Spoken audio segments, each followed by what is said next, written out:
नमस्कार मित्रों, एक राजा ने क्यों किया अपने ही सगे पुत्री से विवाह। जी हाँ दोस्तों, आज की कहानी में हम लोग जानने वाले हैं, इसलिए दोस्तों कहानी को अंत तक सुनना और वीडियो को लाइक कर देना, दोस्तों के साथ शेयर कर देना। चैनल पर पहली बार आए हो तो दोस्तों चैनल को सब्सक्राइब कर देना। चलिए दोस्तों कहानी को शुरू करते हैं।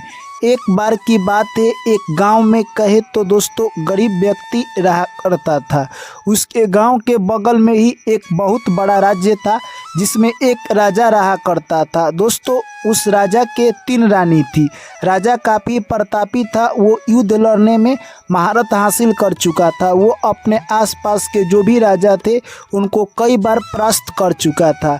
राजा की एक हैसियत थी कि वो सुबह उठकर शिकार करने के लिए जंगल में जाया करता था। दोस्तों वो सुबह जैसे ही होती वो शिकार करने के लिए जंगल में चला जाता और उधर से दोपहर को लौटकर आता है।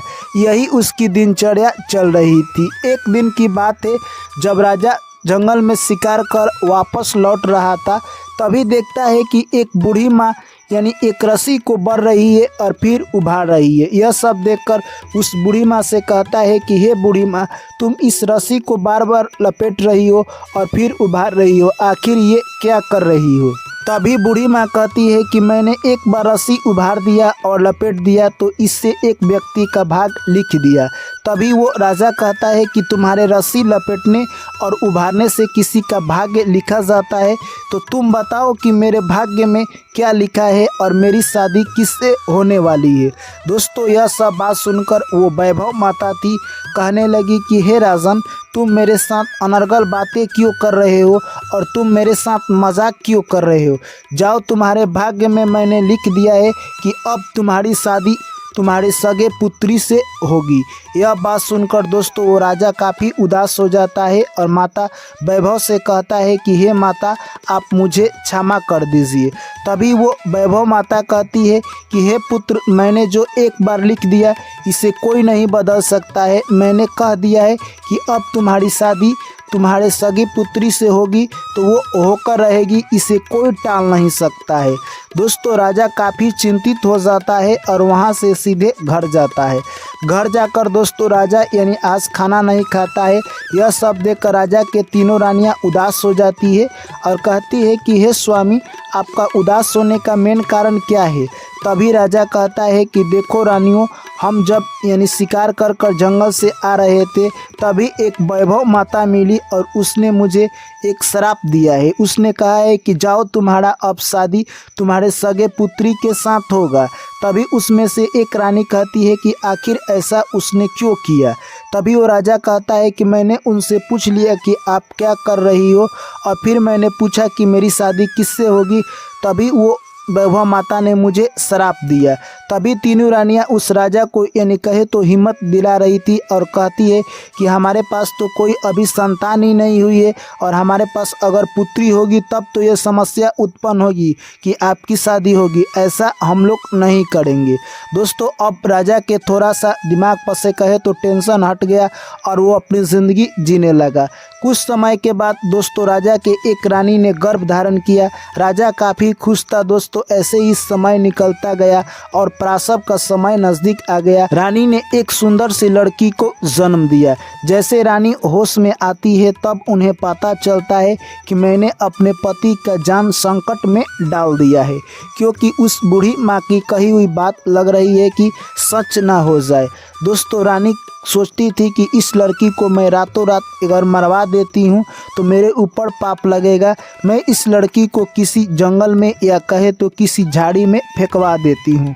दोस्तों रानी दासी को बुलाती है और कहती है कि ले जाओ, इस लड़की को तुम कहीं पर फेंक कर चले आओ। दोस्तों वो सीधे लेकर जाती है एक कुम्हार के दोस्तों जो कि बर्तन बनाकर मिट्टी का रखा था, वहीं पर ले जाकर रख देती है और वहाँ से वो दासी भाग आती है। जैसे ही दोस्तों कुम्हार की पत्नी सुबह आती है, उसके भी घर कोई बाल बच्चा नहीं था। आकर देखती है कि एक लड़की रो रही है। तभी वो अपना मिट्टी का बर्तन हटाने लगती है।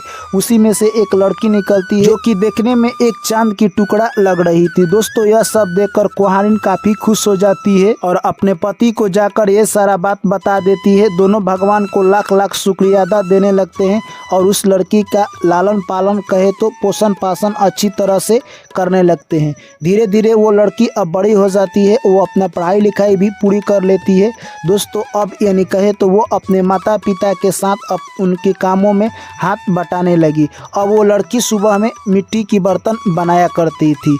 एक दिन राजा दोस्तों उसी रात से यानी कहे तो शिकार कर कर आ रहे थे। तभी उन्हें काफ़ी तेज़ धूप लगी थी और उसी पेड़ के नीचे बैठकर उस लड़की के मिट्टी का बर्तन बनाते हुए देख रहे थे।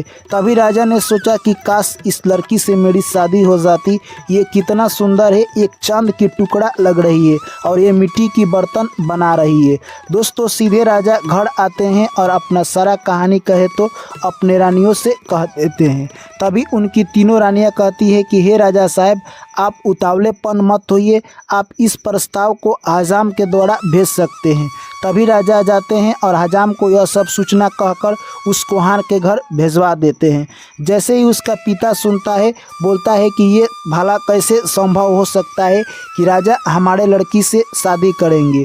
अगर राजा हमारे लड़की से शादी करते हैं तो हमारे लिए सौभाग्य होगा कि मेरी बेटी की शादी एक राजमहल में होगी।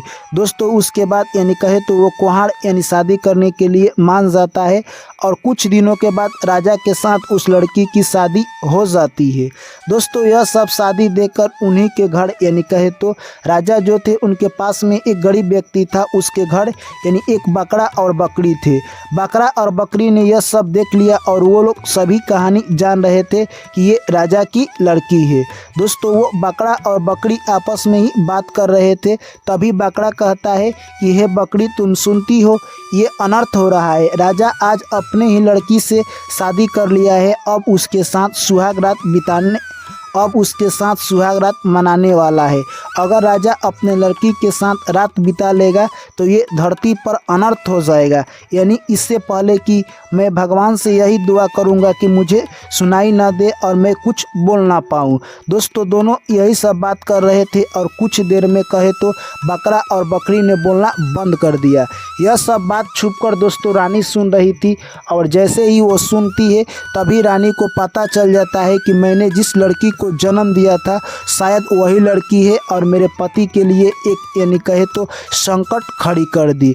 दोस्तों अब वो रानी क्या करती है, अब रानी माता धरती से पुकार लगाने लगती है और कहती है कि हे माता धरती, तुम मुझे साक्षात दर्शन दो और अपने गोद में ले लो, क्योंकि मैं इस धरती पर अब जीना नहीं चाहती हूँ। क्योंकि मेरे घर एक ऐसी काम हो रही है जिसकी व्याख्या मैं नहीं कर सकती हूँ। दोस्तों उतने ही देर में माता धरती यानी कहे तो उपस्थित होती है और उस रानी को अपने गोद में ले लेती है। यह सब देखकर मंत्री हाहाकार मचा देते हैं और जाकर सारी बात राजा को बता देते हैं। राजा पुनः वापस दौड़कर आते हैं और रानी से कहते हैं कि ये क्या हुआ कि तुम मुझे छोड़कर जा रही हो। दोस्तों उसके बाद रानी कहती है कि जिस लड़की से आप शादी किए हैं वो हमारी सगी लड़की है। यह सब बात सुनकर राजा यानी कहे तो चौकन्ने हो जाता है। उसके बाद रानी कहती है कि इस दिन को देखने के लिए मैं इस धरती पर रहना नहीं चाहती हूँ, मैं जा रही हूँ पाताल लोक। दोस्तों उसके बाद राजा कहता है कि मैं भी तुम्हारे साथ अब धरती में समाहित हो जाऊंगा, मैं भी अपना मुंह इस समाज को दिखाने लायक नहीं हूँ। दोस्तों जैसे ही वो राजा धरती में जा रहा था उससे पहले एक पेन और पेपर मंगाता है और अपना जो भी राजपाट था अपने लड़की के नाम कर देता है और वहाँ से दोस्तों कहे तो सीधे पाताल लोक चला जाता है। तो दोस्तों ये कहानी यहीं पर समाप्त होती है। तो दोस्तों ये कहानी आप लोगों को कैसी लगी और आपने इस कहानी से क्या सीखा, कमेंट करके हमें ज़रूर बताएं। दोस्तों अगर वीडियो अच्छी लगी है तो वीडियो को लाइक करें, दोस्तों के साथ शेयर करें और चैनल को ज़रूर सब्सक्राइब करें। आप लोगों से पुनः मुलाकात होगी एक नई कहानी में। तब तक आप लोग मुझे दीजिए इजाज़त। सभी साथियों को मेरा प्यार भरा नमस्कार। जय श्री कृष्ण।